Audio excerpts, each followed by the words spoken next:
Ya, sebelumnya perkenalkan nama saya Arsya Zikra dari kelas 443A04 dengan NIM 44231660. Saya di sini bersama dengan Ibu Meti Titin Herawati atau MTH. Kenapa? Saya di sini mau ngasih pertanyaan sedikit Bu tentang profesi Ibu sebagai dosen. Jadi pertama kenapa Ibu mengambil profesi sebagai dosen? Kalau boleh saya tahu. Iya, kalau profesi dosen itu adalah satu, mencerdaskan anak bangsa. Kedua, yang terutama adalah ibadah yang luar biasa yang notabene tidak diukur oleh penghasilan apapun. Yang ketiga, memang saya happy untuk mengajar. Oke, selanjutnya apa yang mendorong Ibu untuk memilih karir di bidang ini? Milih karir bidang dosen itu satu, dosen itu tidak melulu untuk makan waktu karena kewajiban kita hanya mengajar. Jadi kalau dosen itu mengajar bisa pulang, yang notabene bisa membagi waktu untuk keluarga. Yang kedua, memang dari dulu cita-cita itu pengen ngajar karena tadi betul lagi mencerdaskan anak bangsa juga terutama ibadah. Selanjutnya, apakah Ibu pernah merasa kalau profesi dosen ini mempengaruhi kehidupan pribadi Ibu? Terus bagaimana Ibu mengatasinya gitu Bu? Pasti kan ada kalau jadi dosen. Pribadi mengatasi apa? Yang jelas kalau kita selama happy, senang, terutama kalau dosen itu kan ilmunya, wawasannya harus up to date. Apalagi anak sekarang Gen Z, berarti satu, kalau untuk kendala pribadi nggak ada, karena itu memang pertama kali itu ya tadi, kalau kita untuk profesi itu yang penting adalah kesukaan atau happy. Jadi alhamdulillah tidak ada kendala. Berarti dari dulu cita-cita Ibu emang jadi dosen atau yang ngajar gitu ya Bu? Iya, tapi memang dari awal pengennya ngajar, nggak mau di sekolah tapi dosen. Karena lebih gampang, kalau sekolah kan Lebih wawasannya menantang, kedua ketemu mahasiswa yang notabene bisa pemikirannya untuk kedepannya tuh bisa sama, gitu.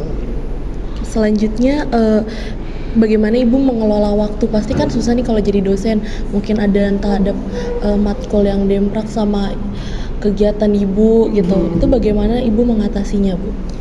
Mengelola waktu karena kebetulan untuk ngajar di kampus ini adalah pilihan. Ada kelas pagi, kelas sore, kelas malam. Jadi kebetulan saya itu selain profesi dosen juga ada waktu di mana harus ngantor. Jadi saya milihnya di pagi hari sampai siang hari, jam 12 ke atas itu ngantor. Ya. Kalau buat aktivitas pribadi Ibu, kayak misalkan Ibu kan mungkin jalan-jalan atau acara keluarga atau segala macam. Nah, justru serunya kalau jadi dosen itu anak liburan semester kitanya ikut libur. Iya kan? Iya sih betul. Jadi memang profesi ini tidak terpaku sama waktu. Belajar juga kita bisa mengatur waktu, mau dari pagi sampai sore atau dari pagi sampai siang. Pun kalau kita mau itu kelas malam juga ada gitu. Tapi karena ibu adalah satu sisi istri yang baik dan ibu rumah tangga, ya enggak. Jadi pemikirannya adalah bagaimana untuk paruh waktunya juga ke rumah tangga. Yang jelas profesi dosen tuh happy, udah satu titik.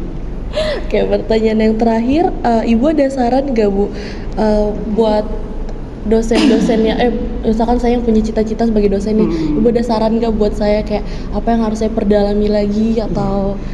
Sarannya, kalau wanita itu pilihlah profesi yang notabene bisa mengatur waktu antara rumah dan profesi, baik itu kerja atau apapun. Tapi kenapa?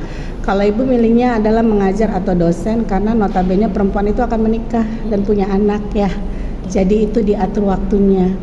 Pun ibu yang terbaik ketika sudah di keluarga adalah guru di keluarga adalah kita selaku orang tua. Jadi kalau dosen itu guru di luar rumah dan juga di dalam rumah untuk anak-anaknya. Ya. Semangat ya jadi dosen. Terus apa sih Bu kriteria atau bagaimana cara untuk menjadi dosen? Bisa kuliahnya yang banyak, S2, S3 dilampaui. Kalau jadi dosen itu notabene everyday harus belajar, yang terutama adalah membaca. Jadi untuk tidak hanya melulu di mata kuliah yang kita ampu, tapi notabene adalah membaca untuk wawasan di luar mata kuliah kita. Kenapa? Karena kita berhadapan dengan mahasiswa. Jadi baik itu Gen Alpha, Gen Z, sekalipun ibu era 80-an itu harus memahami apa yang diminati, diikuti anak-anak sekarang. Tuh, satunya wawasan ya. Oke. Oh ya, sama satu lagi, ibu selain pekerjaan sebagai dosen, apa ibu ada pekerjaan lain di luar sana atau nggak ada? Ada yang notabene juga di pendidikan juga. Kebetulan ibu adalah di situ salah satu direktur iya, ketua iya, yang dimana tidak jauh-jauh dari pendidikan. Berarti emang ibu udah suka bahasa pendidikan ya? Yes. Ya. Kalau begitu udah ini aja sekian. Ya, pokoknya semangat ya untuk mahasiswa. Apapun itu, profesi itu baik di mana aja. Kebetulan kamu wawancaranya sebagai dosen tuh tadi. Kalau perempuan itu kalau mengajar ketika kita sudah berumah tangga bisa untuk menyisihkan waktu. Oke, semangat. Terima kasih banyak ibu.